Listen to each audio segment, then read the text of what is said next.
Okay, so I have just been sort of having a conversation with Shanann Watts. I asked my spirit team to bring her forward, and as soon as she and I were getting acquainted, I saw a flash of white light, and it was like she was like a foot above me, like on this, it not on the same level, but she was like raised a bit, and that is symbolic of her being in a higher vibration, but it's also her light. And I got to feel that, and it was amazing. Oh, what a beautiful white light. Very, very, very massive, very big, and deservedly so. Like, she, she's still teaching people lessons, even though she is not in the physical form. Right before I hit record, I saw her. I kept seeing Bella's face, and she laughed, and she said she's always clinging to me. She's always with me. And then I saw Bella on her mother's leg with her arms wrapped around her upper, like her thigh, and Bella's head resting against her hip. And it was beautiful. It's what I'm seeing now, that's what it is. It's a really, really interesting picture and of them standing together in my third eye, because that's how they're presenting right now. That's the reality. So I'm seeing them energetically, but I'm also seeing them in their previous physical forms. So I have asked Shanann if she has anything that she wants to say about her life as Shanann, her about what happened to her, and or if she has anything that she wishes to say to anybody, her friends, her family, anybody. And she's nodding her head, and she's saying, we're good. We're really good. It's very cool that, like, it's this calm and matter of fact and almost like practical. She gives me this very practical feeling, like a grounded, practical, pragmatic sort of energy, like she was in life. She's giving me a little bit more insight into who she was, because I didn't know her in life, in this reality, but she is kind of presenting. We're familiarizing ourselves with one another, so she is giving me that. And okay, she wants first to say some things about her brother. She's talking about her brother, Frankie, and she's saying,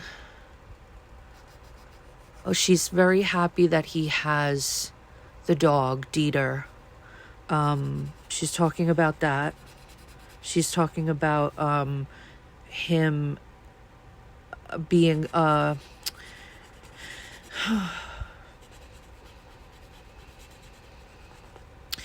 this is kind of personal, but she's talking about him being sort of like a loner, and maybe that's how he's been a lot of his life. But she doesn't want him to be alone, so she wants him to, I don't know if he's with somebody right now, or if he has a good, stable group of friends around him, but she's got an emphasis on him. She loves her brother. She loved her brother in life. She loves him even more, she says, even more now. Yeah, the babies love him as well. She says that they come and they play with the dog still.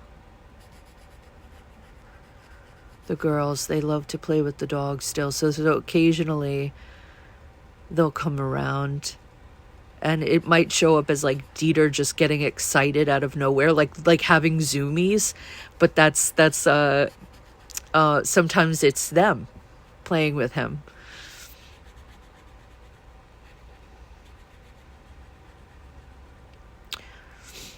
Okay. She's talking to me about her lifetime and the route that it took. So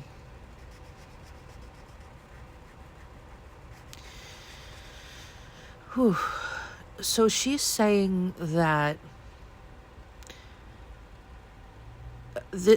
this lifetime, as difficult as it is for people to hear this, the lifetime, and any lifetime, she's saying, any lifetime is about growth and expansion and awareness,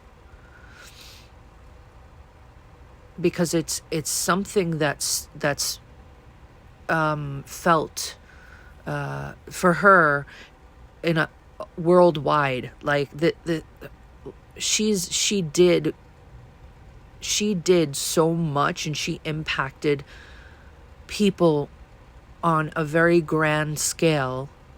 Even in death to this day, she still is affecting people.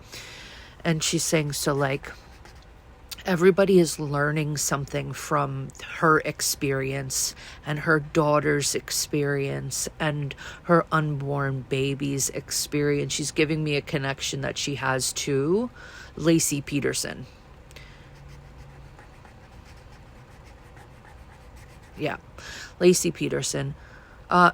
I don't know why or if this is relevant, but Nicole Brown Simpson also kind of popped up in my third eye too. So there is a connection here. But Lacey Peterson, even interestingly, was also murdered, and she was pregnant with her son, Connor. And Shanann was pregnant with her son, Nico, at the time of her passing. I'm going to try not to use that M word. I know that it's not something that is easy for some people to hear, and nor is it easy to say that on this platform. So I'm going to try to pull back from that.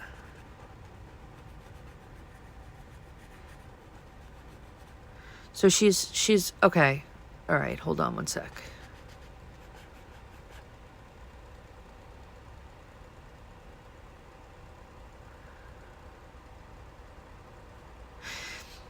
She's having a little bit of a reservation right now talking about Chris, her husband, because she doesn't want to connect to his energy. But she knows that it's purposeful in order to get across what she's trying to express to me, and to all of us that are listening. She's saying that this lifetime was about a cyclical thing that their souls have, like a contract. There's some talk about like a soul contract. However, it's about how every single time that they've played out these kinds of roles in their lifetimes together, and I'm seeing it's not even just human lifetimes, I'm seeing it as like chimpanzee lifetimes and like stuff like that, that they had a choice to have it end, to have it end without this kind of unaliving, and yet the cycle has yet to be broken. He had a choice. He had a choice. He always had a choice, she said. And the choice is something he chooses wrong every time. He chooses her end every time. And they're meant to break this cycle. It's him, he's going to have to learn in a different way than contractually from her moving forward. Like in other lifetimes, there is going to be something he learns, but it's like she is no longer going to be the sacrifice. She doesn't need to experience that anymore. Her soul has learned from it. She's tried to help him, but he has chosen to end her every single time.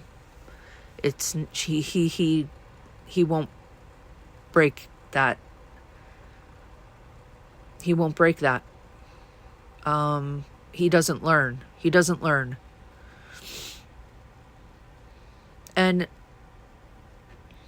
his lifetime too, as Chris Watts, is it sort of mirrors his spiritual growth or lack thereof. Like a dull sort of like inarticulate, like he's really not that bright, not that intelligent. It's like, yeah. And she doesn't like when people think about like her lifetime with him and blame her for choosing him. Like the victim blaming, that kind of thing. 'Cause she's saying like, it's not about that. Like I knew that I had something to learn from this experience as well. Like, I made my choices too that may have, that for some reason I made them because I felt like I felt like that's what I should do. And it was, she kind of like, I don't know if she feels this way. She says, in a way, I feel like I settled for him. Because I knew that he wasn't necessarily the man that I needed him to be. She was pushing him to like do things energetically. It was her energy that was pushing him to sort of be a partner to her, an equal to her, have the same delight and excitement and vigor as her, and it just wasn't there. It never happened. But she would hold on to the hope that he would evolve and change. And this is just in their domestic, familial dynamic, their relationship in this lifetime. She did love him very much. She loved him. But she's talking. Okay. She's talking. Shanann was very psychic. She was very, very, very intuitive. She gets it from her mother's lineage. It goes back through the mother, the grandmother, the great-grand. It's through that line. I also see her being very connected to the Fae Kingdom and also the Blue Avians.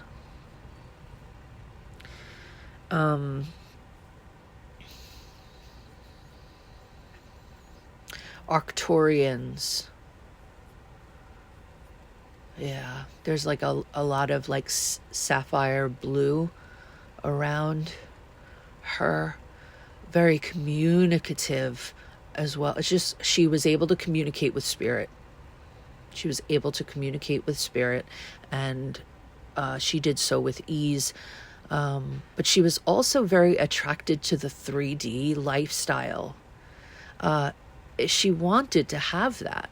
That was appealing to her. She wanted to have children and be like the stay-at-home mom and be domestic, all the while she was a very business savvy woman who really enjoyed selling, but enjoyed people. And she enjoyed making her money. She enjoyed work. Very Capricorn of her. She enjoyed work. And a lot of different things happening around her, like multitasking and stuff. She loved it. She loved it. She was excited about that kind of stuff. Not everybody's brain works that way. Not everybody's has the makeup to handle that. But she's very multifaceted, very extremely bright when it came to like she was business savvy, and it was very natural for her. She observed a lot of she said she observed a lot of men in her environment and how they operated, and she learned how to sell by watching men sell. So she took it from from that, like she took the it was like school for her. So here's the thing.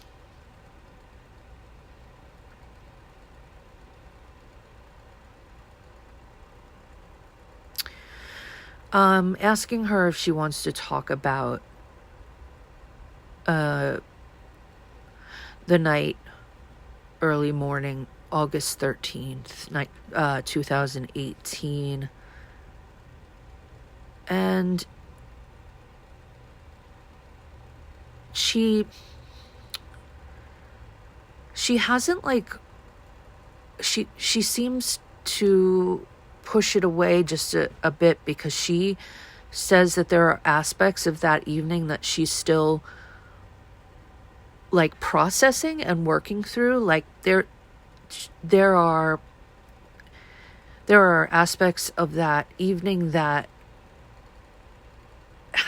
still cling to her, because she has to go through some sort of like spiritual cleansing and therapy, but she's doing it little by little.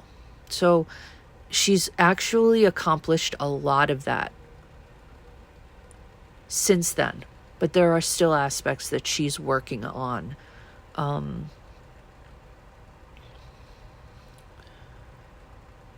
there, I saw Cece on the other leg. Oh, that's cute.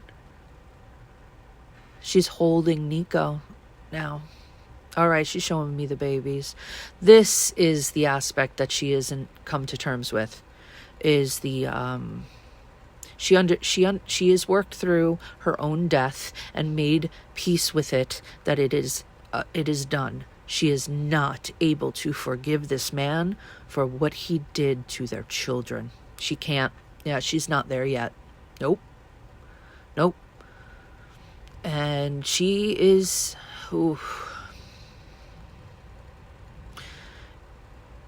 it makes her very, very angry still. Obviously, on the other side, they can't really hold on to that. But it does, they do eventually have to cleanse and work through it in a rehabilitation type way. I can't really I don't know how to describe it on like what they go through on the other side, but it is sort of a cleansing, because I see like water, like a waterfall, and she knows, she's aware of that. You know how sometimes you avoid a mirror? You're like, I don't want to see myself in the mirror. I just don't want to look today.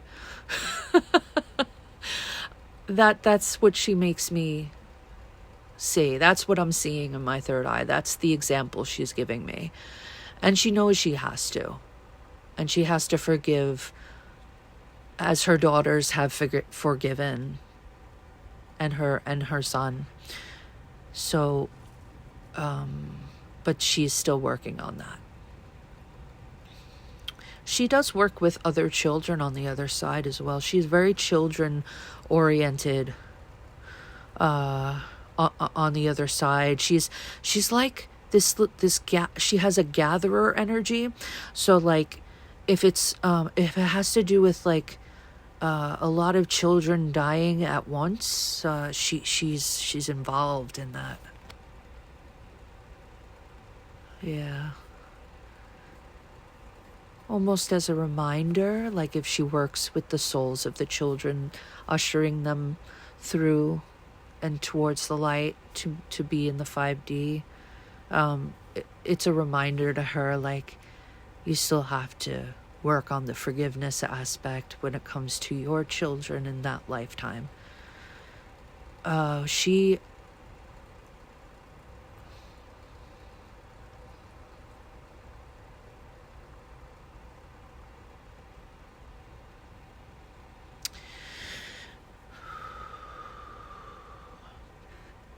I'm going out on a limb and saying this, but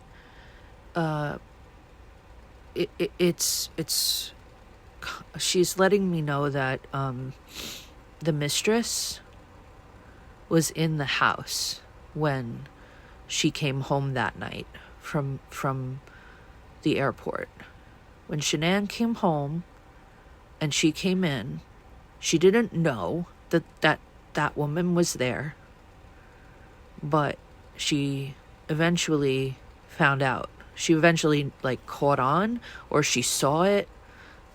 But that woman has her hand in the overall, like the plan, the premeditation. The planting seeds in Chris's dumb brain. She says dumb brain. Yeah. She says this is the hard part, because this is a hard part for her, or was a hard part for her, because she knew her husband, she knew that she had to push her own husband to do things. And so she knew that he was just like that. And so this woman was also somebody that understood fairly quickly that she could influence him easily. And that's what she wanted. And she had her own ulterior motives. And they were very dark and twisted and selfish. So I just have to put it out there. This is alleged, but I don't think that this person, Nicole Kessinger, is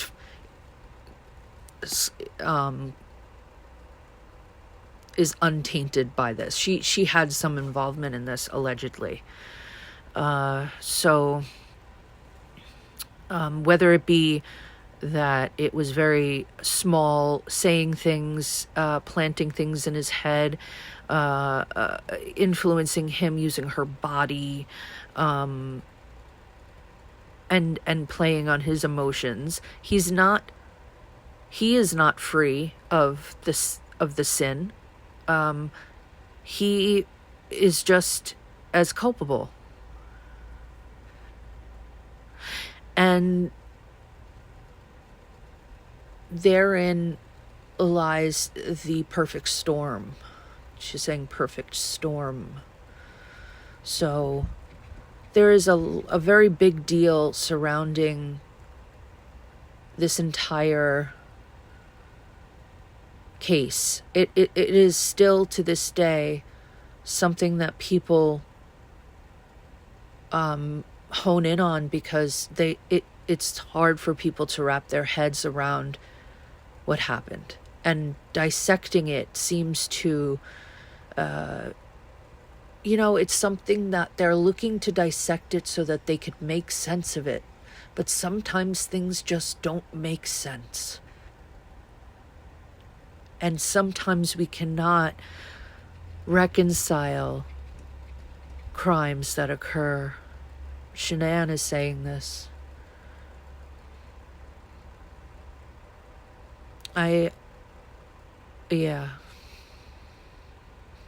She wants to thank her friends. There are 3 women in particular, one including Nicole Atkinson, and she wants to give them credit for using their divine feminine intuition to help her through things. She said, I wish that I had listened a little bit more.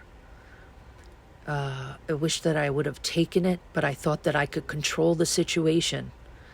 She's talking about controlling it as far as is he seeing somebody else? Let's talk about this. Let's work it out. What is going on? She thought that she felt confident that she could control it deep down.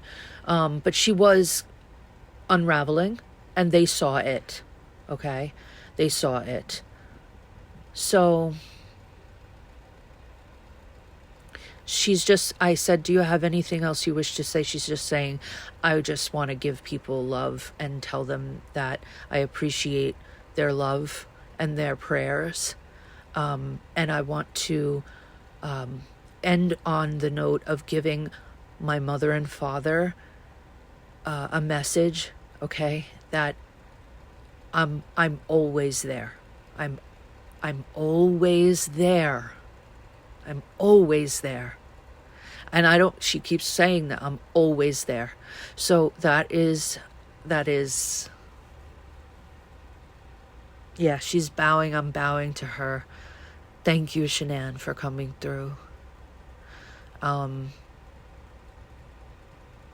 Yeah, maybe if she comes around again, I might talk to the girls and Nico. Yeah. But for now, it's just Shanann. And this is what she has wanted to say. So I thank her for coming through. I'm sending you guys so much love now and always.